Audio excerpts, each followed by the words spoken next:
poker. I was down to play some poker. You were ready to lose all your money again? Yeah, pretty much. Yeah. But so what's with this racing thing that you used to do? I still do it. Me and my dad. Well, my dad owns Shane here Motorsports, and we build race cars. We build anything from Badger midgets to wingless sprints to drag trucks, drag cars. We built a few pretty good pro mods, and they're still kicking. That's sick. That's sick. So when did your so this is with you and your dad. So when did I guess your dad was your dad raised with it or did he just want to My get into it? my dad was actually brought up more into the construction world. Like the family used to work heavily into another family's company of I forget the name of it now, but they were big into it. The company's still going, and we're just he goes, I'm more into racing, so he hung out at a lot of race car tracks and went yup, and he got on one of the crews, and they were like, yeah, we build this car, and he started doing that, and he goes, I could do this, and he got a few of his buddies that knew what they were talking about, and just kind of clicked then. And I mean, everyone everyone's best friends there, and it's just fun as hell to work there. That's cool. So he wanted to pursue it because he wanted to do it. It wasn't Yep. like just some family thing that he just Nope. caught Nope. upon. Okay, that's sick. That's sick. Yeah. So I I was blown away by it. I mean, when I first got to go in the when I first got to go in the shop and like see what was going on. I mean, I didn't get to go in that shop till I was like 8 years old. You're probably pretty excited to fucking walk out Yeah, and see everything. yeah. So when I walked in and I'm like, what are all these shiny parts and all these lifts and everything? It's like, oh, okay, that's what this 100 by 150 shed is behind the house. I mean, that's why all these trucks roll in every day. It's these guys working back here. And then, yeah. That's a badass feeling, man. Dude, I had the same feeling when God, like I wasn't really raised like that, but when I was like 6 years old, like my dad used to take me to the YMCA for daycare, and he'd go and work out. And, like I would always see him through the window working out, and be like, dude, like I want to fucking hit those weights. Mm-hmm. And then Yep. finally, I got to be the age where I got to hit the weights at like 12, and I felt just looking everywhere, like I was in fucking Disneyland. Like a lost puppy, just like, what the heck's going on here? Oh, Yeah. all this shit looks dope. But Yep. what was your favorite thing that you did, or like car that you built? You think? My favorite car that we've built was probably oh gosh, we built a lot, but probably a 69 Nova that we did. Oh, It was the whole car. Those cars brand new. They'll roll in and they're 35 to 3,800 pounds as they sit, stock motor, stock everything. And we had that car roll out with everything we did to it and everything we pulled out of it less than a ton, so less than 2,000 pounds. Damn. So And explain a Nova. What is it like the manufacturer? yeah, like etc.? a 69 Chevy Nova, so like an off brand of it, but it's it's just one of their cars. You can look them up. They're pretty easy to find, but the guy that we were building it for, he was super chill. He was into racing, and then this was his son's car, and just the build was fun to do it because they were very specific on everything they wanted and everything that we did to it, and we apparently took it above and beyond of what they wanted. So, I mean, I got the privilege of racing against that car, and it was fun. I beat him, but that was a good race that we did. What the hell did you race against it? I have You beat it. I have a 2004 Ford Ranger. Oh, it's the Ranger. Okay. I was Yeah, gonna ask you yeah. about the fucking Ranger. Yeah, it's a 2004 Ford Ranger. The only thing that is stock on it is the two box sides and the cab. That's it. The doors, everything is either carbon fiber, plastic, or anything that we can make light, we have on it. And it's basically sitting on the ground. You can't stick if you went to Walmart and bought a 150 sheet of paper, you can't slide it underneath the front end. It's that low. Yeah. So Like you rub it if I even took when my you- fist and went like this to go underneath it, I can't do that. So you obviously rub it even when you drag race because when you lift off like the fucking back end. Yep. Hits when it takes off, I won't pick the front end off because I got wheelie bars on it, but it will. If I took them off, I could wheelie it, and it would not be difficult. That's insane. Jesus Christ. I mean, Ford Rangers, they're 4,300 pounds ish like that, and with me in the truck, I am sitting at about 24 to 2,500 pounds. So what led to you buying a Ford Ranger in the first place? It could have been any other vehicle, but you chose a 2004 Ford fucking Ranger. Well, because when I grew up at a lot of tracks, you just don't see it. I was under the impression of you see the Camaros, you see a Chevelle, you see an El Camino, you see this car, you see this car. Mm-hmm. You never see a drag truck. You never see one go, all right, that truck's gonna be fast as hell. Yeah. Or they look at it and go, oh yeah, that's neat, but why? And I get that question a lot of when we're there and we're doing stuff and fans are coming up going, why would you do that? Well, look around you. Do you see any other trucks doing it? Mm-hmm. No. There you go. Exactly. Something different. You just wanted to do it to prove that no one else could. Yep. It's stupid, but it works. That's fucking badass. So yeah, and that was when I was probably 14, turning 15, and I've already driven vehicles by then, obviously, but I was getting into that, oh shit, I find out how much money we make, how much like that, and I already was on the payroll because I work for them. Do you bag money from these drag races? I make, it depends on the race, but just building the cars, I get 12% of what the car like goes out for. Oh, so if it's a $100,000 car as it goes through the shop, I get 12% of that. So that'd be, okay, 12,000? 12,000. That's insane. Well, I get 12% of it. So if it's a $100,000 car, I get 12% of that 100,000. Oh, so it's based on the shop, not on the race? Yes. I didn't know that. That's just me working in the shop. But on the race, I've been in races where we can grudge on the side where it's just like if me and you were racing, I could go, let's run it for $100. And me and you would have the side bet of $100 on it. But in the races I do, which are no-name races, been in a few known name races, but when we do a lot of those, it's usually like a buy-in to the race. So you're in your class. Let's say it's a $200 buy-in, and you have 10 cars. That's $20,000. Winner take all. There's no second place. Thanks for showing up. Yeah, you gotta come locked and loaded. Yep. Otherwise, yep. You're just fucked. Yeah, and when you go up, they'll have a bucket, and you reach in, you draw your chip, and it'll tell you your first racer and what lane you're in. So that's why you see some people in these drag races. They're either completely broke or they're like the shit because it's all or nothing. Yep. When we roll in, we'll admit we're not. When you look at us, you're gonna go, you won't have a fast car. You won't have a fast car because we're still pulling up with regular diesel pickups and gooseneck trailers, and everyone else is running around in semis, and we're like, okay, that's nice. But y'all need this. Yeah. We can fuck you up with this. Yeah.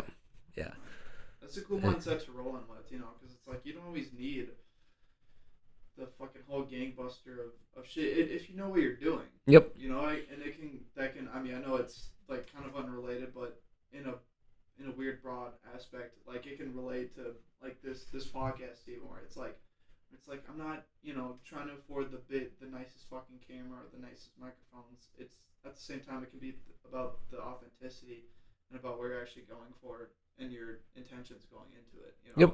And I think that's a big thing with a lot of things. It's not about just what you want. It's about your intentions, the way you articulate it, And that's fucking sick. Yeah.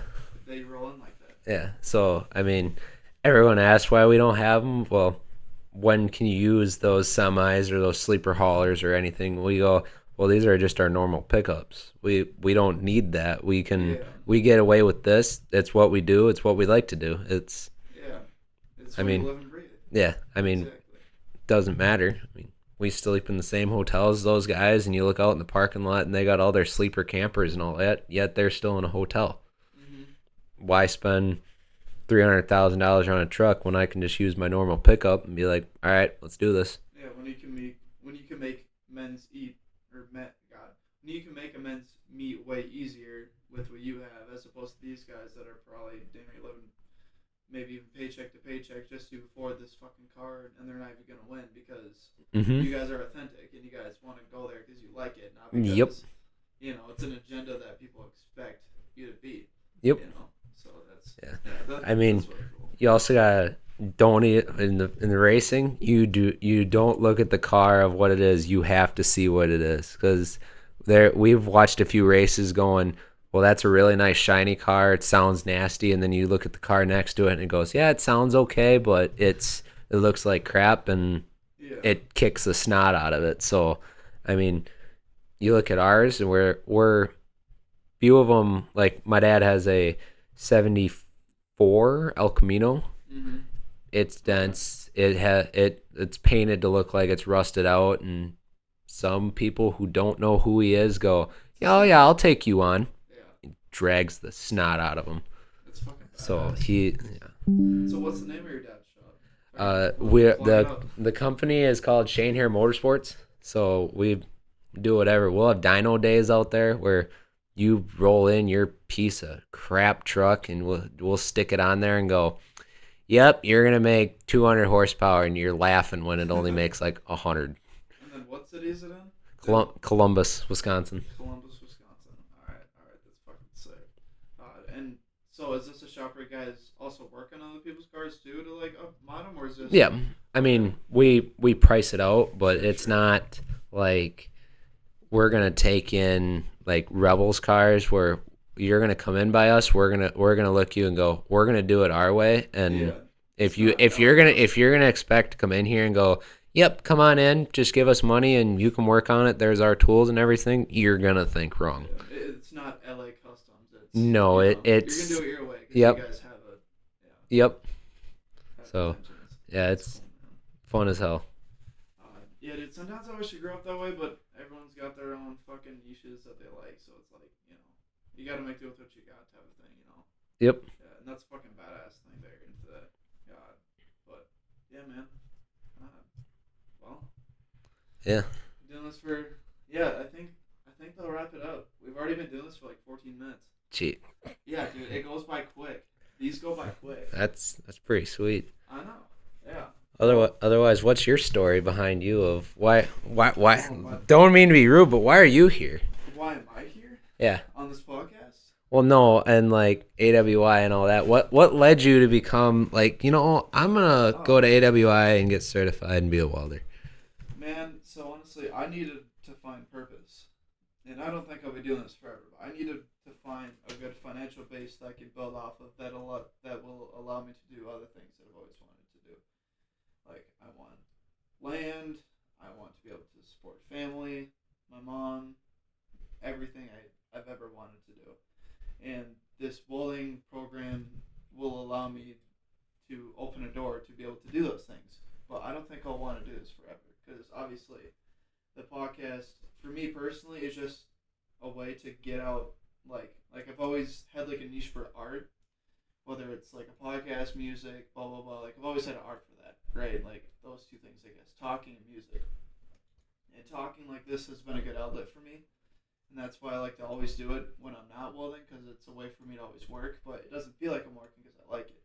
Kind of like you in racing, right? Mm-hmm. That's like your niche, right? Welding, you might not love it, might not want to do it forever. I mean, it's fun, reckon, it's not for everybody, but regardless, I'm here because I needed something to build off of, right? And I like welding, but I don't want to do it forever. Yep.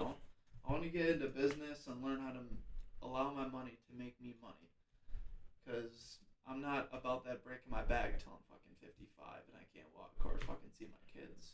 Like I want to be fucking 60 and I can still like run a fucking mile in 7 minutes if I have to. Mm-hmm. Reckon that's not it's super random, but it's a good way to put into perspective as to what my long term goals are with the school, I guess. Yeah, that's my long term answer, I guess. Right on. Yeah. What about you? What the hell brought you to AWA? Because you were doing racing and yeah, I mean, because like I still don't know what I want to do. That's the thing is, well, like this is just an outlet for me. Yep. This was a getaway. We do a lot of welding. We build our own frames and everything. Mm-hmm. So it was more of I should go here and learn a little bit more about welding.